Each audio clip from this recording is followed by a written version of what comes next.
Greetings, friends. Happy Saturday. I'm still in my bathrobe. I've been up for hours and hours, but I've been taking a retreat morning and didn't actually get dressed yet today.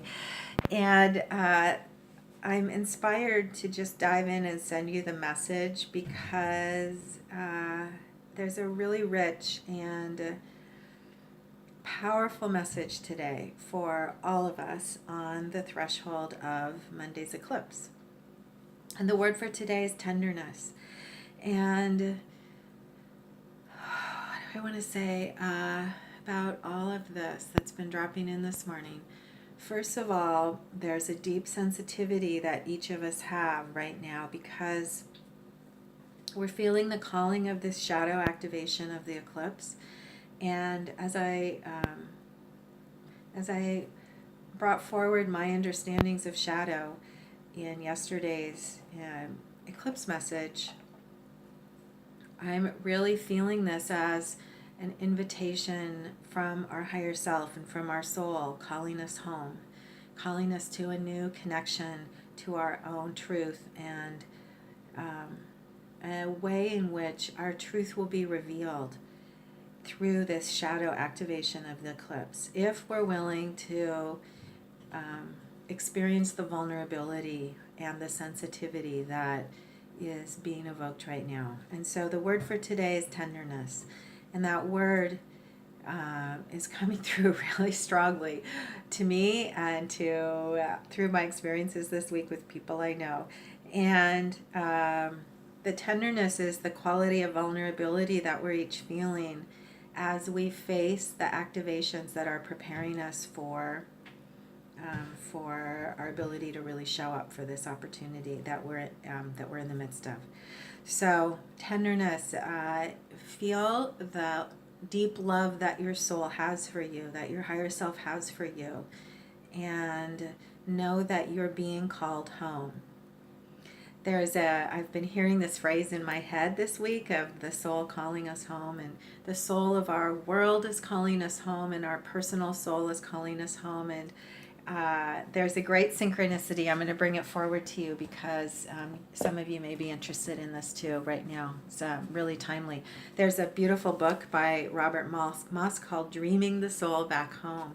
And I've been feeling this very much all year since the activation of the rooster year, that the soul of our world is calling us. And specifically, those of us who live in the United States or who are connected to this culture in the Americas, the soul of the United States is being called home also, and the visions of what this country was founded on are being challenged by the emergence of shadow that must be cleared in order for us to move forward. And I believe very, very strongly that the eclipse that's being anchored right now, the eclipse energies that are being anchored from shore to shore of our country, are for the purpose of healing and activation that will serve the world.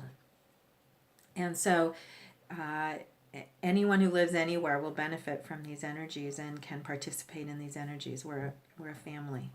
So the word for today is tenderness. Be tender to yourself in balsamic phase these last 3 days before, last couple of days before the activation of the eclipse on Monday morning are super potent.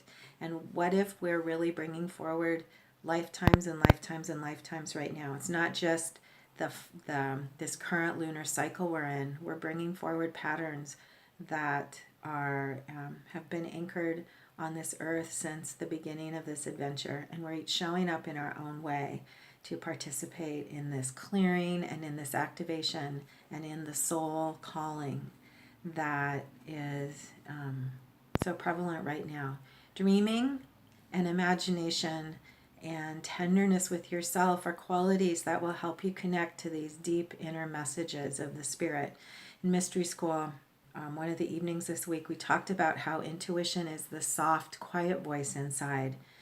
And that's the tenderness that we can hold right now for the calling of our soul and the calling of our dreams. So I went to the animal medicine deck after I received the word of tenderness for today, animal spirit deck, and dolphin emerged.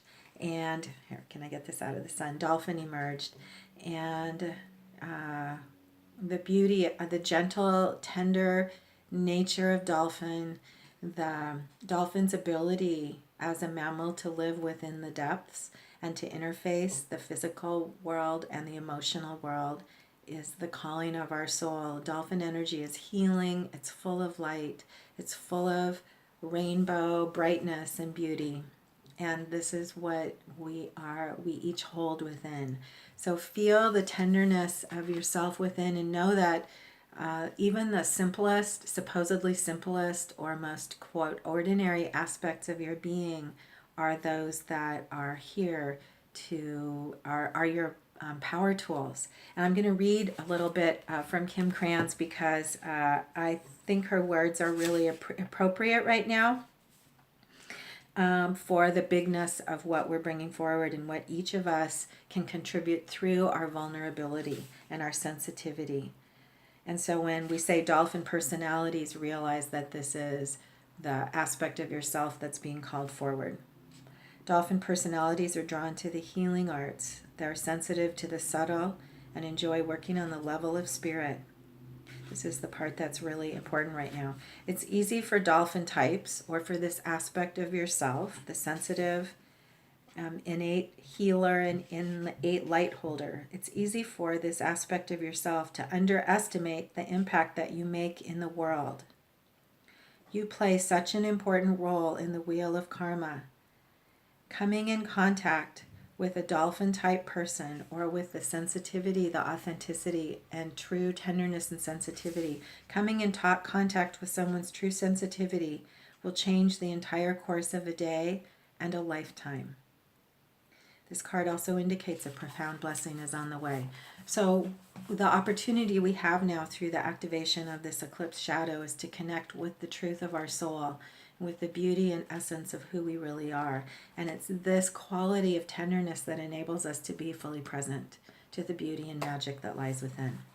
It's a longer message today because I also want to bring forward a card I received earlier today when I was doing some personal practice.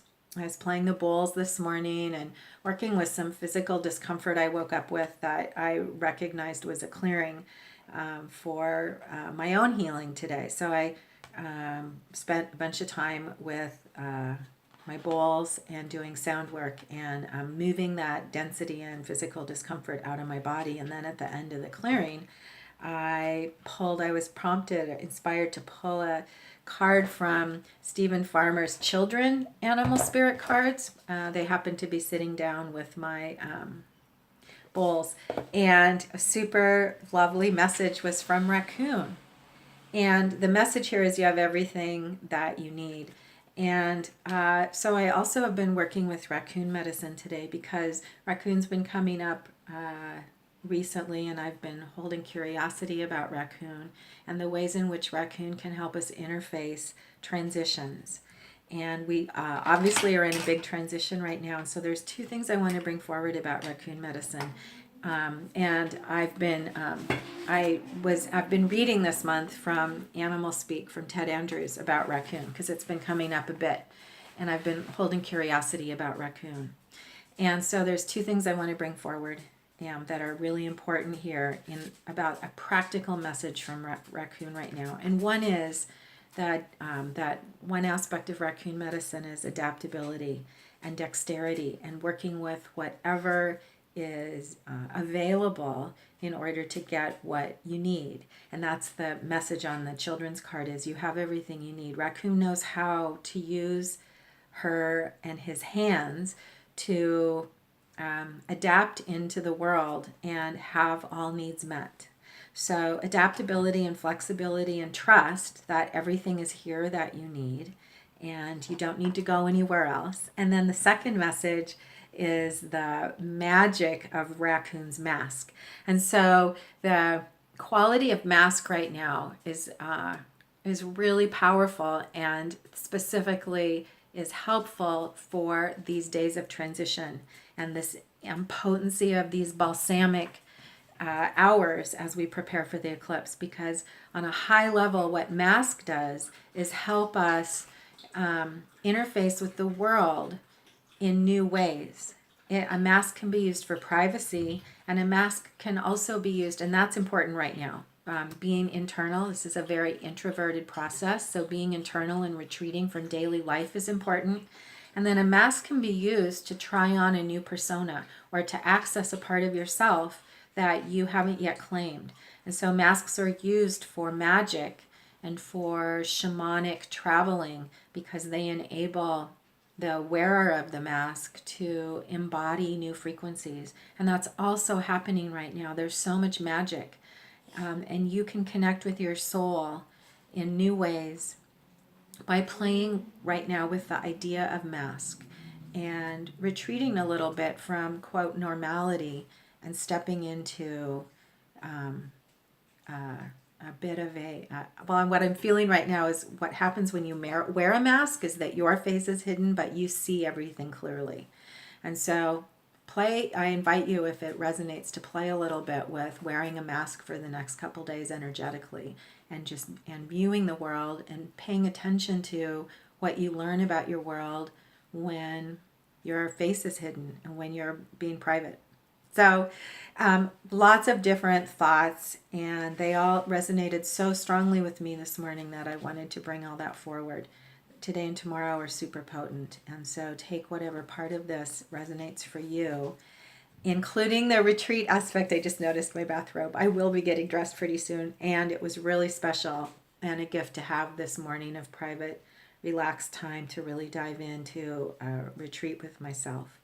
So schedule your own retreat over the next couple days, however that happens for you, and take time to connect within. If you are curious about the best way to use your time on Monday morning, I recommend scheduling a window of meditation or retreat time, whatever that means for you, so that you're able to really connect with the internal energies and dialogue with your soul and with the soul of the world, because that's what is being activated with this eclipse. So have a great day, have a magical day, and I'll see you again soon.